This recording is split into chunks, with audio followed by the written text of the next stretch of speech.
जय महाराष्ट्र मित्रांनो, आजच्या व्हिडिओमध्ये मी तुम्हाला सांगणार आहे की व्हिडिओचा बॅकग्राऊंड कसा चेंज करायचा। तर बघा, जर तुम्हाला व्हिडिओचा बॅकग्राऊंड चेंज करायचा आहे तर तुम्ही जिथे उभे आहात त्याच्या मागचा पोर्शन म्हणजे भिंत म्हणा किंवा तो वॉल ग्रीन कलरचा असायला पाहिजे किंवा ब्लू कलरचा असायला पाहिजे। जर तुम्ही जिथे व्हिडिओ बनवत आहात त्यांची भिंत मागची ग्रीन कलरची नाही आहे तर तुम्ही पडदा वापरू शकता किंवा साडीसुद्धा वापरू शकता, पण त्याचा कलर ग्रीन पाहिजे, तेव्हाच तुम्ही बॅकग्राऊंड चेंज करू शकता। ठीक आहे, तर आता मी तुम्हाला दाखवते, जसा हा व्हिडिओ आहे। ठीक आहे, मी प्रत्येक व्हिडिओ बनवते तर त्याच्या मागचा जो बॅकग्राऊंड असतो तो ग्रीन कलरचा असतो। मी साडीचा वापर करते। हे बघा, हा जसा माझा व्हिडिओ आहे तर ही एक साडी आहे ग्रीन कलरची, नंतर मी हा बॅकग्राऊंड चेंज करते याचा। ओके, तर आता तुम्हाला मी दाखवते। तो बघा, इथे मी जसं त्याचा बॅकग्राऊंड चेंज करून ह्या कलरचा बॅकग्राऊंड घेतलेला आहे। तर हे सगळं मी VN चेंज केलेलं आहे। हे बघा, तर हा कसा प्रोफेशनल व्हिडिओ वाटत आहे, म्हणजे हा व्हिडिओ होता असा। ठीक आहे, व्हिडिओ होता असा पण चेंज केल्यामुळे तो प्रोफेशनल दिसत आहे ह्या प्रकारे। ओके, तर हा बॅकग्राऊंड कसा चेंज करायचा हे आता मी तुम्हाला VN ॲप्लिकेशननी सांगणार आहे। तर जर तुमच्या मोबाईलमध्ये VN ॲप्लिकेशन डाउनलोड नाही आहे तर सगळ्यात आधी VN ॲप्लिकेशन डाउनलोड करा। ठीक आहे, डाउनलोड केल्यानंतर तुमच्यासमोर असा इंटरफेस येते। मग इथे तुम्हाला प्लसच्या आयकॉनवर जायचं आहे, त्याच्यानंतर न्यू प्रोजेक्टवर जायचं आहे।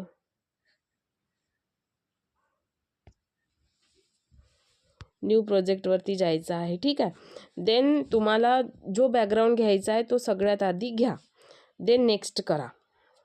ठीक आहे, नेक्स्ट केल्यानंतर हे इनपुट टायटल येत असेल त्याला डिलीट मारून टाका आणि तुमच्या रीलची लेंथ जितकी आहे तितका ह्या बॅकग्राऊंडची लेंथ वाढवून टाका। आता मी एक रील तुम्हाला इथे रीलचा बॅकग्राऊंड चेंज करून दाखवणार आहे। तर ती रील आहे फक्त 23 मिनिटाची, 23 सेकंदाची, 23 सेकंदाची। तर आता आपण ह्या बॅकग्राऊंडची लेंथ वाढवलेली आहे, ती कमी जास्त पण करता येते नंतर। तर आता बघा, सगळ्यात आधी वरती जो आहे तो आहे म्युझिकचा ऑप्शन, त्याच्यानंतर आहे टेक्स्ट, त्याच्यानंतर आहे स्टिकर आणि PIP। तर जो 3rd नंबरचा असते याच्यातून तुम्ही व्हिडिओज, फोटो, स्टिकर काहीही घेऊ शकता। ठीक आहे, तर आता आपल्याला इथे व्हिडिओ घ्यायचा आहे। तर मी एक व्हिडिओची कटिंग करून ठेवलेली होती, आता मी हा व्हिडिओ घेतला। ठीक आहे, आता याचा बॅकग्राऊंड कसा चेंज करायचा ते मी सांगणार आहे। तर हे इथे बॉटममध्ये बघा, फिल्टर, इफेक्ट, स्प्लिट, व्हॉल्यूम, इथे एक क्रॉपचा ऑप्शन येते, CROP क्रॉप। ठीक आहे, क्रॉपचा ऑप्शन येते, इथे ह्या व्हिडिओला क्रॉप करायचा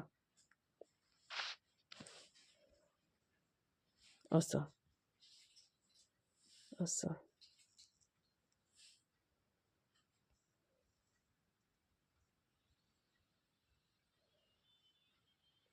हे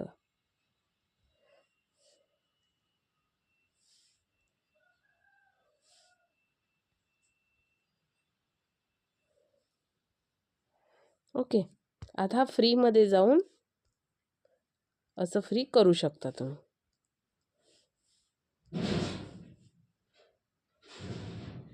ओके, बघा, हा पूर्ण ग्रीनमध्ये आला ना। आता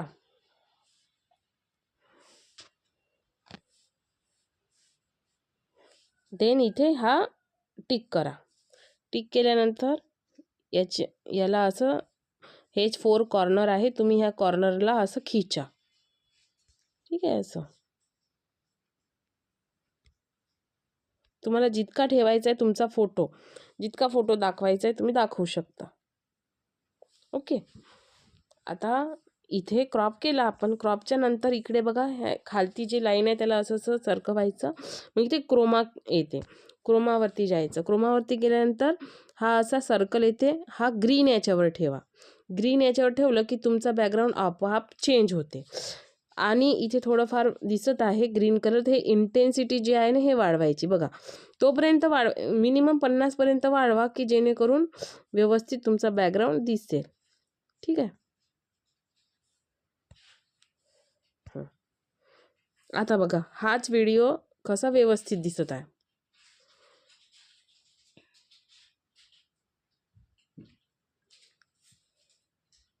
आता तुम्हाला ह्या व्हिडिओचा आवाज नाही येणार, ठीक आहे, पण बॅकग्राऊंड कसं चेंज करायचं ते मी ह्यामध्ये तुम्हाला सांगितलं आहे.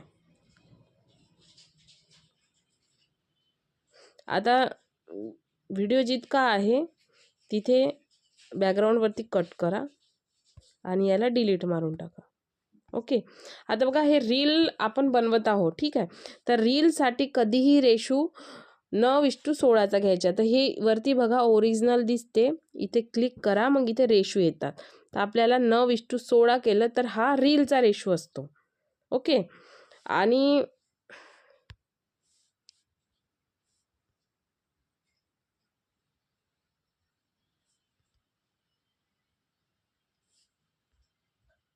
आता व्यवस्थित दिसतं. ओके. आणि जर तुम्ही 16:9 घेतला तर तो यूट्यूबसाठी रेशो असतो. तर आपल्याला रीलसाठी घ्यायचा आहे तर 9:16. तर ह्या प्रकारे तुम्ही तुमच्या व्हिडिओचा बॅकग्राऊंड चेंज करू शकता. आय होप तुम्हाला समजलं असेल.